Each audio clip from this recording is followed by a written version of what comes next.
I'm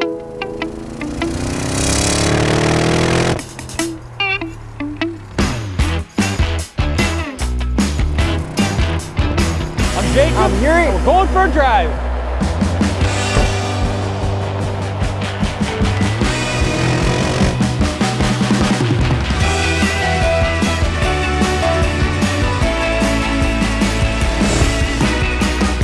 '20 Audi RSQ8 With launch control.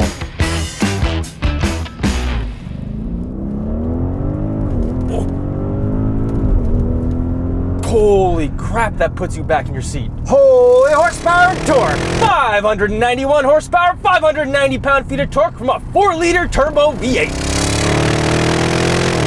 Same motor as the Urus. Yes, it's a twin turbo. Is it the same as the Urus? No, it's not. It's a very different car. Let's get into that. Right out of the gate, the Urus is meant to be super fast. Yes, and it's a Lamborghini and it's meant to be one. This is very fast, but it is just slightly slower than that and a lot less aggressive all around. Yeah, so 0 to 100 is about half a second slower-ish than the Urus, which is not much. But, you know, like when you do a quarter mile, it's gonna add up. If you lose every time. Yeah, and the sound is so much better in the Urus. This is just such a different car. Okay, but before we keep going with this, today's sponsor, Omaze. We're super happy to announce that Omaze is giving you the chance to win a 2020 Audi RSQ8 with $20,000 in the trunk, and taxes and shipping are included. And even better, every donation supports a great cause. All you have to do is go to omaze.com/straightpipes to enter for your chance to win. Every donation supports the Ronald Reagan UCLA Medical Center, which has saved the lives of both the founder of Omaze and Donut Media's James Pumphrey. Who for some reason thinks we're twins. Well, we are. Do you guys know if the straight pipes are fraternal twins or identical twins? I don't think we look like twins, do we? I mean, I kind of see the resemblance. So now we get to join forces to help support this incredible hospital. Your contribution will help build out the mobile ECMO program, a system that provides cardiac and respiratory support, allowing the heart and lungs to rest prior to and during surgery. It'll fund a new UCLA Health ambulance and support other UCLA Health System initiatives that saved Matt and James. So for your chance to win your own 2020 Audi RSQ8 with $20,000 in the trunk, taxes and shipping included, go to omaze.com/straightpipes right now, but we're also gonna bring it up at the end of the video as well. In case you fall in love with it by that point. Just like I'm gonna floor it right now. Holy, Oh God, no. wow. So when we were comparing this with the Urus is also a lot more expensive than this. This is actually kind of reasonable when you look at the Urus. So the Urus is about $150,000 more than this RSQ8. Roughly, and I think this is like 20% Lamborghini Urus, whereas that is like, 95% actual Lamborghini. So I think you actually do get the value for your dollar when you buy the Urus and when you buy this as well. How about the RSQ8 looks compared to the Urus looks? I mean, I think the Urus looks way better. Does it look $150,000 better? I think it does, but this RSQ8 still looks really good, especially when you get it in like the green color, not so much in this gray. Yeah, the green color is a lot better if you want to have it look wilder, but if you get in one of these dark colors, it's very subtle, but you still do get an extremely sporty big SUV. Yeah, it really feels like an Audi. It's still just as comfortable as any Audi I've basically driven, even though it's an RS. So in the stiffest mode, it's still not as stiff as the Urus. But I did see that there is an ABT version of the Audi RSQ8 that Schmid did a review on, and that thing with the aero kit, I think that fully competes looks-wise with the Lamborghini, and I would actually prefer that over an Urus. Wild. So back to what makes this actually feel like an Audi is this air suspension. Even though it is RS tuned, it's so comfortable, and in the highest off-road mode, it goes ridiculously high. Now, the confusing part about the drive modes is that there's all-road and off-road. So I think off-road is slightly more off-roady than all-road. And other than that, we do have Comfort, Auto, Dynamic, and then 2 adjustable RS modes on the steering wheel, which is really nice to have that button. Yeah, kind of like the BMW M1, M2 one, but we've got RS1 and RS2. Yeah, on the same button. And the general layout of everything in here is just like every other Audi, which is totally different than the Urus as well. But the infotainments are pretty much the exact same thing, just reskinned for Lamborghini. Yeah, but you don't get that like cool toggle switch with like the jet fighter cockpit stuff, like the cool stuff in the Lambo. Yeah, the hard stuff is different in the Lambo, but the software is the same. And in terms of drivability, this does have quattro all-wheel drive, and the Urus was also all-wheel drive, but that was a lot driftier feeling. This one doesn't feel so rear biased, even though it can send up to 80% of the torque to the rear wheels. Yes, and it can really push through corners with that all-wheel drive system to the point where you're faster than a lot of cars. Yeah, it's insanely quick, so let's test that through Cliche Corner. The turn-in response is insanely good. I feel like it understeers less than other Audis, even sedans, and once that Quattro all-wheel drive decides what wheel to give power to, it really pulls you through all the corners. It does. I don't feel like it pulls nearly as well as the Urus did, but that's kind of what we expect out of this. Yeah, and it doesn't feel as rear biased. It just feels very neutral, and it's an enjoyable experience. It's very pleasurable to drive this car fast. It's the right amount of power and handling for the insane amount of comfort you get in this. Yeah, and you can realistically be in any drive mode and throw anybody into here, and they will be just as comfortable in this, because if you don't drive this fast, it just feels like a really luxurious SUV. And so now I'm going to downshift so we can hear some exhaust. Pretty quiet in here, but really good on the upper RPMs, not so good down low. Yeah, when you're shifting high up, it's really good. Not quite as good as the Urus. But which from we from outside, it's nice, except if you're parked because you can't rev it out all the way. Exactly.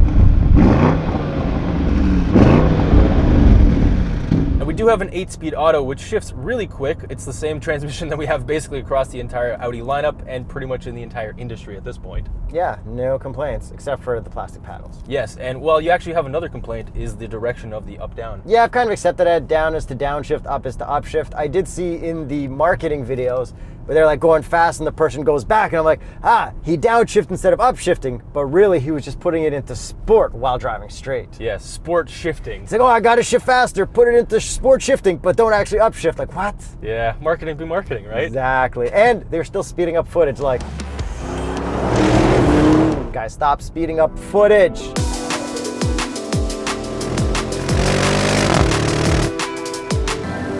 So there's still a lot to talk about with this SUV, with the inside and the outside, but let's get you behind the driver's seat. All right, let me hop back there, okay? Behind the driver's seat. Yeah. Yeah, okay. Yeah, that's what I mean. Like, I just want to keep driving. You're just going to talk from back there. So things I like about this Audi for daily driving, we've got Apple CarPlay that you plug in with a USB, and then it also gives you the option to do wireless Apple CarPlay. I don't like wireless Apple CarPlay, but I know a lot of people do. Having both is the best idea ever. And while you've got your Apple CarPlay up, you've also got all these buttons here on the left, so you can still go to different screens without having to push too many buttons, which is a great thing that a lot of other companies are screwing up. Yeah, and this is one of my favorite infotainment systems in the industry. Then in our head-up display, everything is very clear. It doesn't hurt my eyes like that RAV4 that we're also driving this week. Yes, shout out to that video if you watched it yet, if it's out. Either way, the head-up display is great. You have to turn it off through the infotainment system, but it'll also change. If you're not in an RS mode, it'll go to the normal one. And then when you go to the RS mode, that'll also change your gauge cluster up, so let's do that. Then there's a view button to change it up again. We can also, in the view mode, click the menu button and go down to reduce display to have less stuff, or we can add more stuff like a 0 to 100 timer. But I really don't like that tack. I think they just should have had a circle tack like they had on the previous gen RSs. But I do like this, and the reason is when you combine it with your map, it's got a cool angle.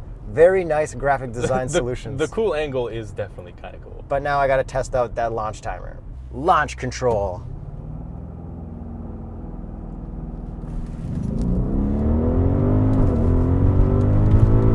Oof. Hot tamale, that's fast.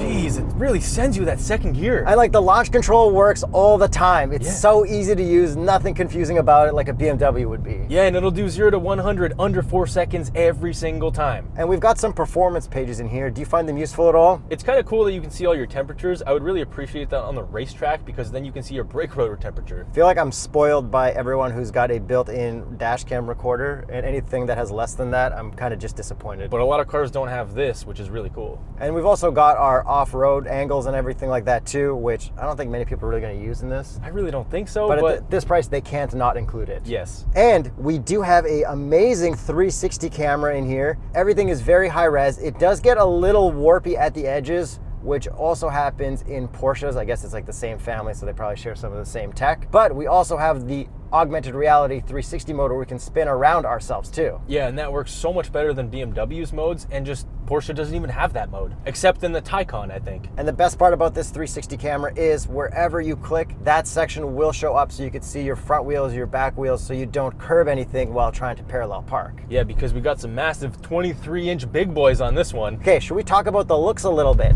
I would love to. I think this thing looks really good. They did a great job of making this look more aggressive than the luxurious looking Q8. And we do have the black optics with the carbon package, so everything just looks even meaner than just if you didn't have that. Yeah, but the carbon fiber like barely pops off this gray color. I think it really pops in the sun on the front. It's nice having that little RS Q8 badge at the front, even though you can only see that little red part. And then we also have the 3 indents in the grille, kind of like the R8.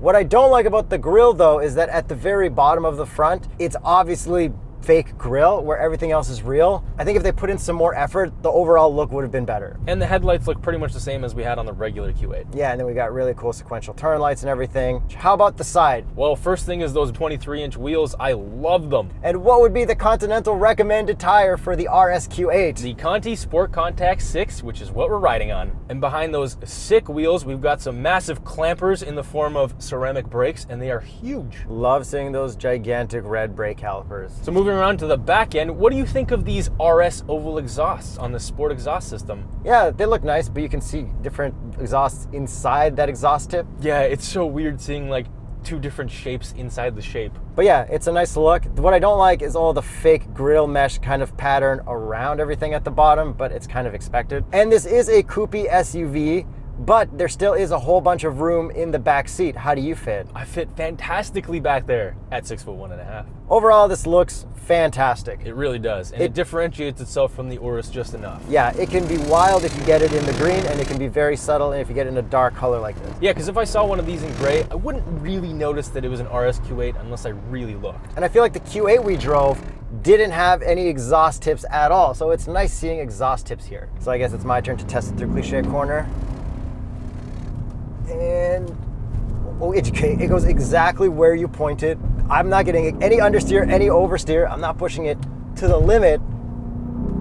But you can really feel it pull you through. Yeah, on normal roads, it's so perfect. It's just so neutral.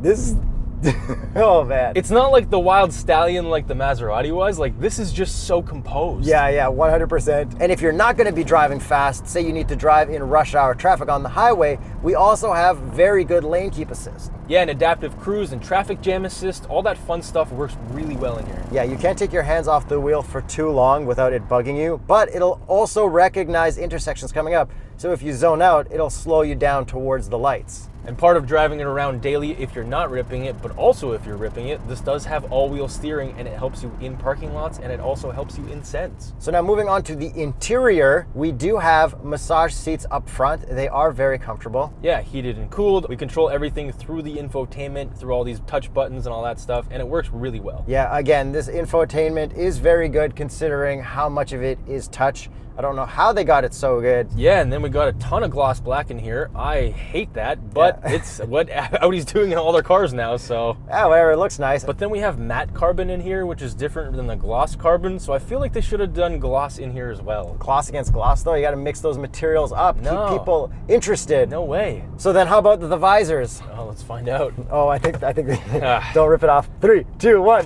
Yes, full pass. And then we've got 2 fantastic cup holders, but the grips are very grippy. If you got a can in there, it's gonna crush that can. What about the box test? 1, 2, 3, 4, 5, 6, 7, 8, 9, 10, 11.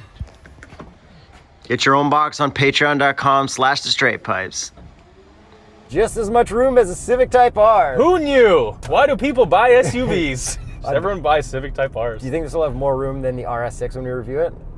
No, actually, I don't think it will. So with all the good stuff about the Audi RS Q8 out of the way, let's get to the price. There really isn't too much bad stuff except the price, which starts at $126,500. Canadian. And this one's optioned out to $157,550. That is a lot, but this is a very luxurious SUV. It may not be as flashy as like a BMW or a Mercedes, but it has all the features that those have. Yeah, and I really like everything about this. I said the price isn't that good, but it's actually really good when you consider the Urus as a competitor to this. So what are the main competitors for this? Well, this would be like the BMW X6M competition, the Mercedes GLE 63 Coupe, The Maserati Levante Trofeo. the Porsche Cayenne Turbo Coupe as well. There's a bunch of SUVs in this category. I feel like this falls in the middle of all those. It has things that are better and worse than all of the different versions. Which one would you take? I mean, if price is no factor, Lamborghini Urus. No, not But the if it Urus. is, this is near the top for me. I really like this. I kind of like a little bit about all of the other ones more, I get that. but this is just like an average of all of them. Yeah, but like in the best way possible. Yes. So if this Audi RS-Q8 is your style, visit omaze.com/straightpipes for your chance to win one of these and $20,000 in the trunk. With taxes and shipping included, and every donation supports the Ronald Reagan UCLA Medical Center.